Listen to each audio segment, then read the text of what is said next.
கூலி திரைப்படத்துடைய கதைக்களை இதுதான் அப்படின்னு சோசியல் மீடியாவில் பல்வேறு செய்திகள் போயிட்டு இருக்கு. ஒரு பெரிய மாஸ் ஹீரோ வச்சு ஒரு மாசான படத்தை எப்படி வந்து ஆடியன்ஸ் கொடுக்கணும் அந்த ஐடியா வந்து லோகேஷ்க்கு இருக்கு. எக்ஸ்க்ளூசிவான ஒரு தகவல் கிடைச்சிருக்கு. இப்ப வெளிநாட்டுல வந்து வெளியிட்டதுக்காண்டி அங்க சென்சாருக்கு படத்தை பார்ப்பாங்க. அப்படி பார்த்த வகையில பாத்தீங்கன்னா கூலியோட கதையை வந்து ரஜினியோட ஆடியன்ஸ் வந்து இதுல இருந்து எல்லாமே எதிர்பார்ப்பாங்க. ரஜினியோட ஸ்டைலும் இருக்கணும், ரஜினியோட பாட்டு ஃபைட்டு எல்லாமே இருக்கணும். மொத்தத்துல இந்த ஹார்பர் பின்னணியில இந்த கூலி அப்படின்னும் போது இந்த கதைக்களம் வந்து ரொம்ப இன்ட்ரெஸ்டிங்கான கதைக்களம்.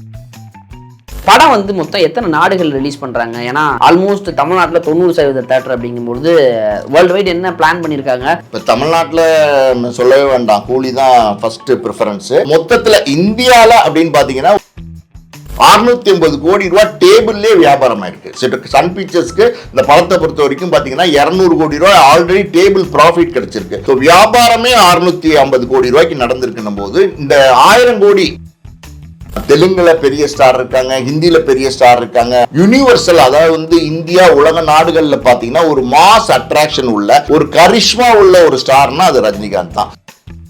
லோகேஷ் நான் படத்தை பார்த்துட்டு அடுத்த செகண்ட் இங்க கிளம்பிடுவேன் அப்படிங்கிற மாதிரி சொல்லியிருக்காரு. பொதுவாகவே பாத்தீங்கன்னா இந்த மாதிரி பெரிய படங்கள் எடுக்கும்போது டோட்டலா ஒரு ப்ரெஷர். இப்ப லோகேஷ் எல்லாம் பாத்தீங்கன்னா இந்த படம் கூலியோடைய ஆரம்பத்துல இருந்து ப்ரொடக்ஷன் முடிகிற வரைக்கும் பாத்தீங்கன்னா நிச்சயமா ஒரு பெரிய ப்ரெஷர் இருந்திருக்கும். ரஜினி மாதிரி ஒரு பெரிய நடிகரை ஹேண்டில் பண்ணும்போது கொஞ்சம் மிஸ் ஆனா கூட பெரிய லெவல்ல சிக்கலா போயிடும். அதனால வந்து மக்களே அன்பு வணக்கம். இன்னைக்கு நம்மளோட யார் இருக்காங்க பார்த்தீங்கன்னா ஆஸ்கர் மூவிஸ் ப்ரொடியூசர் மற்றும் சினிமா மாஸ்டர் பாலாஜி பிரபு சார். சார் வணக்கம் சார்.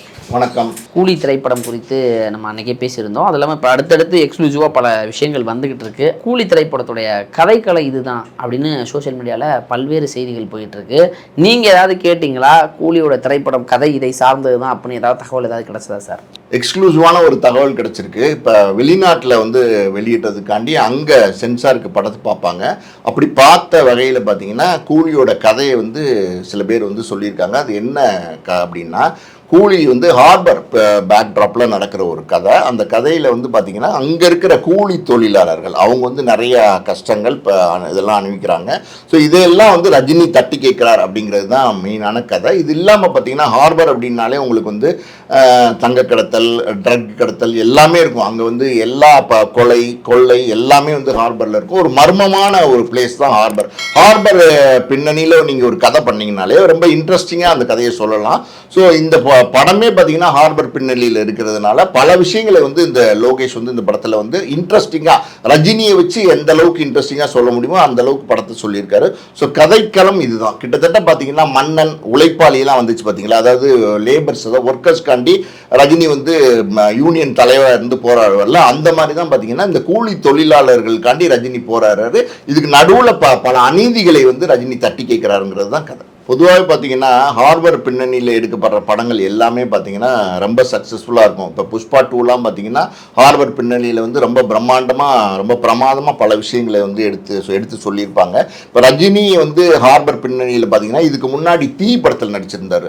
தீ படத்தில் நடிக்கும் போதே பார்த்தீங்கன்னா ரொம்ப செமையாக இருக்கும். அந்த ஹார்பரில் ரஜினி கூலி தொழிலாளியாக நடித்தது அதே மாதிரியான கதை தான். தீயே பார்த்தீங்கன்னா அந்த காலத்தில் ரொம்ப பரபரப்பாக பேசப்பட்ட படம். அதில் 786ன்னு ஒரு பேட்ஜ் அது வந்து ரஜினி எப்போவுமே கட்டியிருப்பாரு.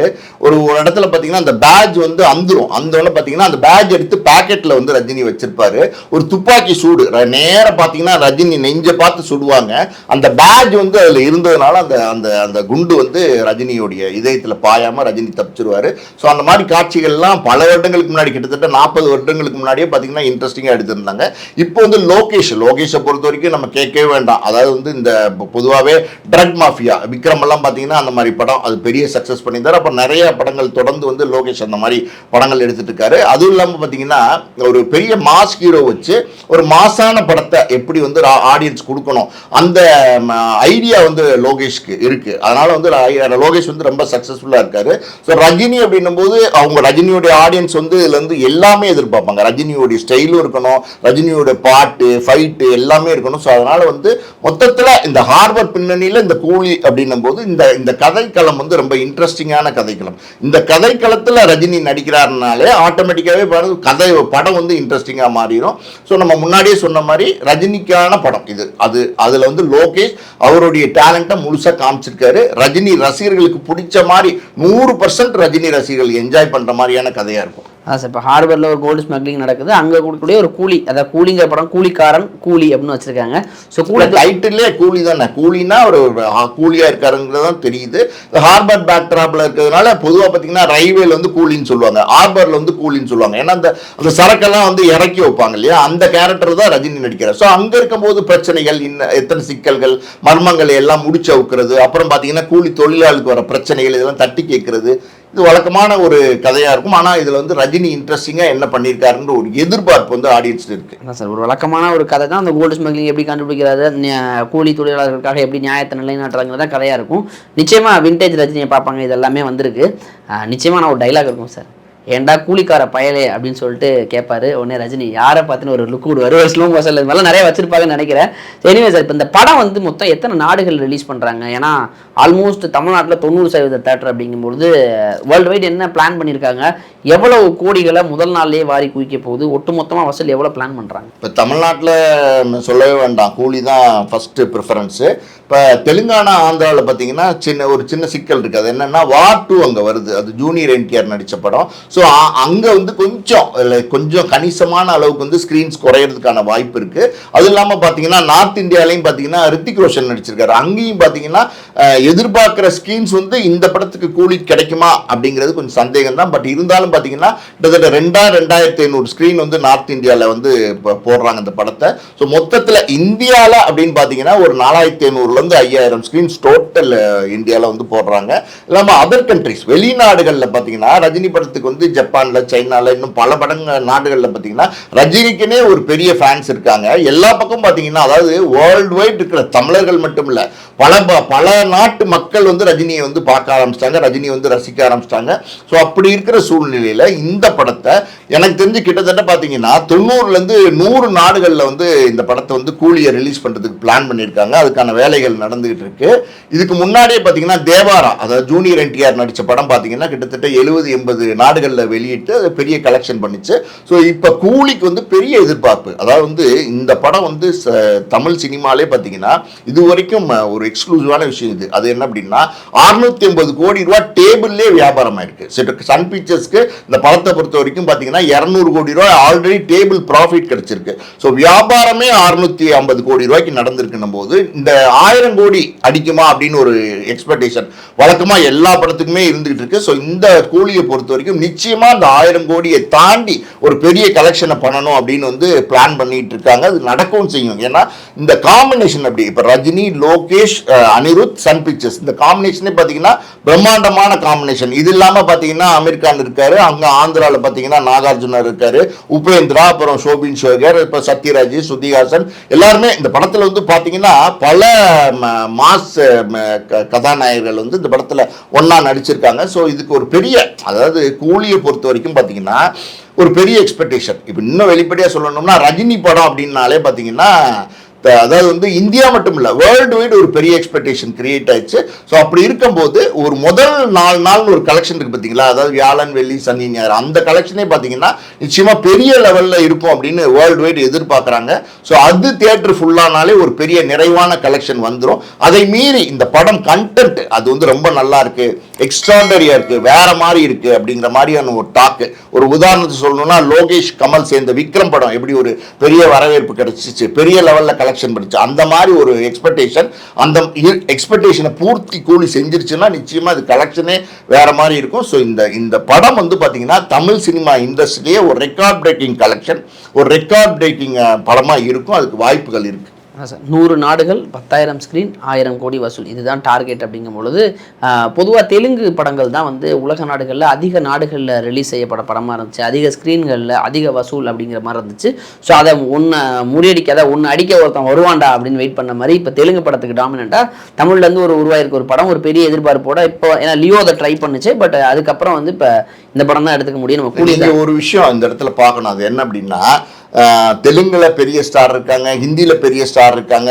இதெல்லாம் மீறி பார்த்தீங்கன்னா யூனிவர்சல், அதாவது வந்து இந்தியா உலக நாடுகளில் பார்த்தீங்கன்னா ஒரு மாஸ் அட்ராக்ஷன் உள்ள ஒரு கரிஷ்மா உள்ள ஒரு ஸ்டார்னா அது ரஜினிகாந்த் தான். அது இன்னொரு விஷயமும் நம்ம இங்கே பார்க்கணும். அதாவது மற்ற நடிகர்கள்லாம் பார்த்தீங்கன்னா ஒரு யங்ஸ்டர்ஸ், அதாவது வந்து ஒரு 35, 40, 45 வயசு உள்ள நடிகர்கள். அவங்க வந்து இப்போ அல்லு அர்ஜுன்லாம் பார்த்தீங்கன்னா 2000 கோடி அடிக்கிறாரு, பெரிய லெவலில் டான்ஸ் பண்ணுறாரு, ஃபைட் பண்ணுறாரு அப்படின்னா அவருடைய வயசு வந்து ரொம்ப கம்மியான வயசு. 74 வயசுல ஒரு ரஜினிகாந்த்ங்கிற ஒரு கதாநாயகன் இந்த உலக அளவில் பார்த்தீங்கன்னா அவருடைய படத்துக்கு ஒரு பெரிய எக்ஸ்பெக்டேஷன் கிரியேட் ஆகுது, அதாவது பெரிய வரவேற்பு இருக்கு அப்படின்னா அது ஒரு பெரிய விஷயம். அதாவது வந்து யாருக்குமே கிடைக்காத ஒரு விஷயம் ரஜினிகாந்துக்கு இருக்கு. ரஜினிகாந்துக்கு இன்னைக்கும் அந்த ஃபேன்ஸ் கொண்டாட்டம், இன்னைக்கும் பார்த்தீங்கன்னா ஒரு சூப்பர் ஸ்டார் அப்படின்னா அந்த பட்டத்துக்கு ஏற்ற மாதிரி பார்த்தீங்கன்னா தியேட்டர்ல வந்து செரிஷ்ஃபுல் மூமெண்ட், அதாவது ஆடியன்ஸ் வந்து தெரிக்கிற அளவுக்கு ரஜினியை பார்த்து என்ஜாய் பண்றாங்கன்னா அந்த அந்த அந்த பேரே வந்து பெரிய விஷயம். அது ஒரு அதிசய பிறவிதான் ரஜினி. நிச்சயமாக சார். இந்தியாவை தாண்டி அமெரிக்கா, லண்டன், கனடா, ஆஸ்திரேலியா, இங்கே ஜப்பான் எடுத்துக்கலாம், இந்தோனேஷியா, பல நாடுகளில் வந்து ரஜினிக்கு ஒரு மிகப்பெரிய ரசிகர் பட்டாளமே இருக்கிறாங்க. ஸோ எல்லாருமே செலிப்ரேட் பண்ண தான் காத்திருக்கிறாங்க. அதை நம்ம பொறுத்து வந்து பார்ப்போம் சார். ஏன்னா ஆடியோ லான்ச் வர இருக்குது. ஸோ இந்த நேரத்தில் லோகேஷ் வந்து படம் பார்க்குற அன்னைக்கு இப்போ யார் யார் படம் பார்க்க வருவாங்கன்னு ஒரு கேள்வி இருக்குது. ஏன்னா யார் அன்னைக்கு தேட்டரில் மாஸ்க் போட்டு எல்லாருமே ரஜினி சாரோட அந்த ஃபர்ஸ்ட் டே படத்தை பார்க்கணும், என்ஜாய் பண்ணணும்னு நினைப்பாங்க. ஸோ அப்படி இருக்கும்போது லோகேஷ் நான் படத்தை பார்த்துட்டு அடுத்த செகண்ட் இங்கே கிளம்பிடுவேன் அப்படிங்கிற மாதிரி சொல்லியிருக்காரு அவன். லோகேஷ் வந்து படத்தை பார்த்துட்டு அடுத்த செகண்ட் கிளம்பிடும் அப்படின்னா இப்போ பொதுவாகவே பார்த்தீங்கன்னா இந்த மாதிரி பெரிய படங்கள் எடுக்கும்போது டோட்டலாக ஒரு ப்ரெஷர். இப்போ லோகேஷ் எல்லாம் பார்த்தீங்கன்னா இந்த படம் கூலியோடைய ஆரம்பத்திலேருந்து ப்ரொடக்ஷன் முடிகிற வரைக்கும் பார்த்தீங்கன்னா நிச்சயமாக ஒரு பெரிய ப்ரெஷர் இருந்திருக்கும். காரணம் என்னன்னா ரஜினி மாதிரி ஒரு பெரிய நடிகரை ஹேண்டில் பண்ணும்போது கொஞ்சம் மிஸ் ஆனால் கூட பெரிய லெவலில் பெரிய சிக்கலாக போயிடும். அதனால வந்து ஷூர் ஷாட் அடிக்கணும் அப்படின்னு ஒரு உழைக்கிறாங்க பார்த்தீங்களா, எஃபர்ட் கொடுக்குறாங்க பார்த்தீங்களா. அந்த எஃபர்ட்டை கொடுத்துட்டு இன்னைக்கு வந்து இந்த படம், அதாவது லோகேஷை பொறுத்த வரைக்கும் பாருங்க, அவருடைய பேட்டியெல்லாம் சமீபத்தில் பாருங்க, ரொம்ப கூலாக கம்ஃபர்டபுளாக பார்த்தீங்கன்னா பேட்டிகள்லாம் கொடுத்துட்டு வராரு. அதெல்லாம் பார்த்தீங்கன்னா அது 2ஆம் தேதி வரைக்கும் தான், அதோடு முடிச்சிருவாங்க. 2ஆம் தேதிக்கு அப்புறம் பார்த்தீங்கன்னா ஆடியோ வெளியீடு, அதுவே பார்த்தீங்கன்னா ஒரு வாரம் அதை பற்றியே பேசுவாங்க. அதுவே பெரிய கண்டென்ட்டாக மாறிடும். ரஜினி என்ன பேச போறாரு, குட்டி கதை சொல்ல போறாரா, இல்லை வந்து குட்டி கதை மீறி பெரிய கதையெல்லாம் இப்போ ரஜினி சொல்ல ஆரம்பிச்சாரு. ஏன்னா 50 நிமிஷம் 20 நிமிஷம் பேசுனதெல்லாம் மீறி 1 மணி நேரம்லாம் ரஜினி வந்து ஸ்டேஜில் ஏறி பேசுறாரு. ரஜினி ஒரு ஸ்டேஜில் பேசினாலே பார்த்தீங்கன்னா அது பெரிய லெவலில் வைரல் ஆயிருது. ஸோ இதெல்லாம் படத்துக்கு பெரிய பப்ளிசிட்டி ஆகும். இது இல்லாமல் பார்த்தீங்கன்னா இந்த கண்டென்ட்டுக்கு பார்த்தீங்களா, இந்த கண்டென்ட் அதாவது அந்த ஆடியோ வெளியீட்டில் நிறைய ஸ்பெஷல் விஷயங்கள் இருக்கு. அது என்ன அப்படின்னா, ஒன்று இந்த படத்தினுடைய கூலியினுடைய ஆடியோ ரிலீஸ், இன்னொன்று பார்த்தீங்கன்னா அனிருத் வந்து இந்த படத்தினுடைய ஆடியோ வெளியீட்டில் பெரிய கான்செப்ட் ஒன்று பண்றாரு. அது ரொம்ப கிராண்டியராக இருக்கும். அந்த படத்தினுடைய பாடல்கள்லாம் அதில் காட்ட போறாங்க. இது இல்லாமல் பார்த்தீங்கன்னா லோகேஷ் வழக்கமாக பார்த்தீங்கன்னா எல்லா படத்துலையும் ஒரு ரீமிக்ஸ், அது லோகேஷ் தான் இன்ட்ரடியூஸ் பண்ணாரு. இப்போ நிறைய பேர் இப்போ இன்ட்ரடியூஸ் பண்ணிட்டு இருக்காங்க அவங்க படத்தில். ஸோ அந்த மாதிரி ஒரு ரீமிக்ஸ் சாங் ஒன்று ரஜினிக்கு இருக்கு அப்படின்றாங்க. அது என்ன பாட்டு அப்படிங்கிறத இது வரைக்குமே பார்த்தீங்கன்னா வெளியில கொஞ்சம் கூட லீக் ஆகாம ரொம்ப சஸ்பென்ஸாக வச்சிருக்காங்க. ஸோ அப்படி ஒரு பாட்டு ஸ்க்ரீன்ல ரஜினியை திடீர்னு பார்க்கும்போது ஆடியன்ஸோடைய என்ஜாய்மெண்ட்டே வேற மாதிரி இருக்கும். இது இல்லாமல் பார்த்தீங்கன்னா நம்ம ஆல்ரெடி பேசினது ரஜினி 50, அது ஆல்ரெடி வேணான்ட்டாரு. பட் இருந்தாலும் அவருக்கு ஒரு ட்ரிபியூட்டா ரஜினிக்கு ஒரு மரியாதை கொடுக்குற மாதிரி ரஜினி 50 அதை பத்தின சின்ன ஒரு எப்படி சொல்றது, ஒரு இது மாதிரி ஒரு ஃபங்க்ஷன் மாதிரி பண்றாங்க. அதே நேரத்தில் பார்த்தீங்கன்னா இது வரைக்கும் ரஜினி நடித்த படத்தினுடைய எக்ஸ்க்ளூசிவான சில சாங்ஸ், சில பஞ்ச் டைலாக் இதெல்லாம் வந்து அதில் திரையிட்டு காட்டுறாங்க. ஸோ மொத்தத்தில் பார்த்தீங்கன்னா இது ஒரு டீசர், அதையும் பார்த்தீங்கன்னா அன்னைக்கு தான் வெளியிடுறாங்க. ஸோ ஒரு எக்ஸ்பெக்டேஷன் பெரிய லெவலில் கிரியேட் ஆயிடுச்சு. இதுவே போதும், இதுக்கு மேலே ப்ரமோஷன் வேணாம்னு நினைக்கிறாங்க. இது இல்லாமல் சன் டிவி பண்ணாமல் எல்லா இடங்கள்லையும் பார்த்தீங்கன்னா ப்ரொமோஷன்ஸ் பெரிய லெவலில் பண்ண ஆரம்பிச்சிட்டாங்க. இப்போ பார்த்தீங்கன்னா நம்ம தத்தோ மாலிக் அப்படிங்கிறவர் தான், அவர் பெரிய டிஸ்ட்ரிபியூட்டர் மலேசியாவில் ரஜினிக்கு ஒரு பெரிய ஃபேன் ஃபாலோவர்ஸ் இருக்காங்க. அவரெல்லாம் பார்த்தீங்கன்னா பெரிய லெவலில் இந்த படத்தினுடைய ப்ரொமோஷன்ஸை ஸ்டார்ட் பண்ணிட்டாரு. அந்த கூலி பேட்ச் இருக்கு இல்லையா, 786ன்னு தீல யூஸ் பண்ணியிருப்பாங்க. அந்த பேட்ச் தான் இப்போ வந்து டைட்டிலாகவே போடுறாங்க கூலிங்கிறது. அதை வந்து எல்லாருக்கும் படத்துக்கு வரவங்களுக்குலாம் கொடுக்கலாங்கிற மாதிரியான ப்ரொமோஷன்ஸு. அது இல்லாமல் பார்த்தீங்கன்னா நம்ம அமேசான் மூலமா பாத்தீங்கன்னா இங்கே வந்து ப்ரமோஷன்ஸ் இப்போ எல்லா இடத்துலையுமே பார்த்தீங்கன்னா இப்போ வந்து பாலிவுட்டை பொறுத்த வரைக்கும் அமீர் கான் அவர் ப்ரொமோஷன் பண்ண ஆரம்பிச்சிட்டாரு, நாகார்ஜுனா அவர் ப்ரொமோஷன் பண்ண ஆரம்பிச்சாரு, உபேந்திரா அவர் ப்ரொமோஷன் பண்ண ஆரம்பிச்சாரு. இதெல்லாம் பார்த்தீங்கன்னா அதாவது சன் பிக்சர்ஸ் பண்ற ப்ரமோஷன் மீறி பல ப்ரமோஷன்ஸ் வந்து அவங்களா பண்ண ஆரம்பிச்சிட்டாங்க, வாங்கின டிஸ்ட்ரிபியூட்டர்ஸ்லாம் பண்ண ஆரம்பிச்சிட்டாங்க. ஸோ ஆல்ரெடி பெரிய ஹைப் அது கிரியேட் ஆயிடுச்சு. நீ ஃபர்தரா ப்ரமோஷன்ஸே வேண்டாம் அப்படிங்கிற லெவல்ல இருக்காங்க. இந்த படத்தை வந்து யார் யார் பார்க்க ஆசைப்படுவாங்க அப்படின்னு, அதாவது இந்த படத்தை வந்து எல்லாருமே பார்க்க ஆசைப்படுறாங்க. எப்படி நீங்களும் நானும் ஃபர்ஸ்ட் ஷோ போய் பார்க்கணும்னு ஆசைப்படுறோமோ, எப்படி விமர்சனம் பண்ணணும்னு ஆசைப்படுறோமோ, அதேமே பார்த்தீங்கன்னா இன்னைக்கு சினிமா இண்டஸ்ட்ரி இருக்க டாப் ஹீரோஸ் எல்லாமே இந்த படத்தை பார்க்கணும்னு ஆசைப்படுறாங்க. விஜய் எடுத்துக்கிட்டீங்கன்னா அவரும் ரஜினி ரசிகர் தான். அதுக்கப்புறம் பார்த்தீங்கன்னா நம்ம அஜித் எடுத்துக்கிட்டீங்கன்னா அவரும் ரஜினி ரசிகர் தான். ஸோ எல்லாருமே பார்த்தீங்கன்னா சூர்யால இருந்து இன்னைக்கு இருக்கிற டாப் தனுஷ் கேட்கவே வேண்டாம். ஸோ மொத்தமா சிம்பு எல்லாருமே பார்த்தீங்கன்னா எப்படியாவது ரஜினி படம் கூலியை வந்து ஃபர்ஸ்ட் ஷோவில் பார்க்கணும்னு ரொம்ப விருப்பமா இருக்காங்க. மாஸ்க் போட்டு மறைமுகமா பார்க்கறதுக்கு நிறைய பேர் ரெடியா இருக்காங்க. டைரக்டாவே FDFSல வந்து கலந்துக்கிட்டு சிவகார்த்திகேயன் மாதிரி ஆர்டிஸ்ட்லாம் பார்க்கறதுக்கு ரெடியா இருக்காங்க. ஆடியன்ஸ் எந்த அளவுக்கு ஃபர்ஸ்ட் ஷோவை எக்ஸ்பெக்ட் பண்றாங்களோ அதே அளவுக்கு செலிபிரிட்டிஸும் எக்ஸ்பெக்ட் பண்றாங்க. ஸோ நிறைய பேர் இந்த கூலியை வந்து ஃபர்ஸ்ட் டேவே பார்க்கணும்னு ஆசைப்படுறாங்க. அதான் சார், துபாயில் அஜித், தாய்லாந்தில் சிம்பு, விஜய் வந்து தூத்துக்குடியில் விஜய்னு வச்சுக்கோங்க. இந்த மாதிரி அங்கங்கே பல பேர் அந்த படங்களை பார்க்க தான் போகிறாங்க. ஏன்னா அந்தளவுக்கு ஒரு பெரிய எக்ஸ்பெக்டேஷன் இருக்குது. ஸோ அந்த ஓப்பனிங்கும் அந்தளவுக்கு தான் இருக்குது. எப்படி போகுதுங்கிறத பொறுத்து வந்து பார்ப்போம். ஸோ நம்ம நினச்சதை போலவே ஒரு 1000 கோடி அடிச்சதுன்னா தமிழ் திரைப்படம் வந்து 1000 கோடி நெருங்கினா பெரிய சந்தோஷம் தான். 2ஆம் தேதி வந்து ட்ரைலர் ரிலீஸ் ஆகுது, ஆடியோ லான்ச் இருக்குது. ஸோ அன்றைய தினம் சந்திப்போம் சார். நேரம் கொடுத்ததுக்கு நன்றி சார். நன்றி.